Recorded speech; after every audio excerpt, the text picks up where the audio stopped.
आपण जर पाहिलं तर सन्माननीय अध्यक्ष महोदय, आत्ताचा जो आपला महाराष्ट्र झोपडपट्टी क्षेत्र सुधार नियम 19 अधिनियम 1971च्या प्रकरण 1 मधील 2 नुसार अटॅच्ड टू दी अर्थ,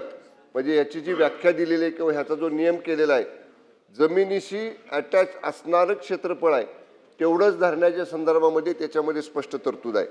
आणि बऱ्याचदा याच्यामध्ये असं होतं सन्माननीय सदस्य महोदय की तुम्ही 75 सालचं म्हणला, 65चं म्हणला किंवा आणि 70चं म्हटला, 10 बाय 10ची एखादी झोपडी एखादा झोपडपट्टीधारक टाकतो आणि पुन्हा 5, 7, 8, 10 वर्षांनी त्याच्यावर एखादा माळा लावतो आणि माळा लावला की त्याचं मूळ आलेले तारीख आणि त्याच्यानंतर त्याचा कोण रिश्तेदार असतो, कोण नातेवाईक असतो किंवा आणखीन कोण पोटभाडेकरी ठेवलेला असतो, त्याचं वरच्या माळ्यावर लावलेलं नाव असते. त्यामुळे अशा पद्धतीनं सन्माननीय अध्यक्ष महोदय, या जर संपूर्ण नियमातली तरतूद पाहिली तर केवळ जमिनीला अटॅच असणाऱ्या झोपडीचाच त्याच्यामध्ये समावेश करावा अशी स्पष्ट तरतूद या कायद्यामध्ये आहे. आता आपण म्हणताय सर्वे करा, नंबरिंग करा,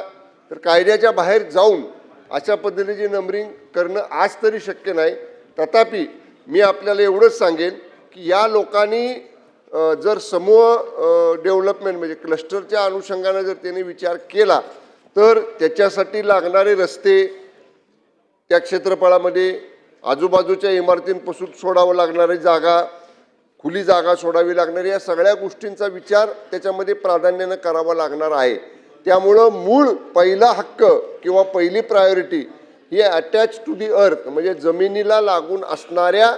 त्या झोपडपट्टीधारकाचाच ह्याच्यावरती प्राधान्याने हक्क आहे. त्यामुळं आत्ताच्या कायद्यानुसार अशा पद्धतीनं पोटमाळ्यावरच्या लोकांचा समावेश याच्यामध्ये करणं उचित होणार नाही.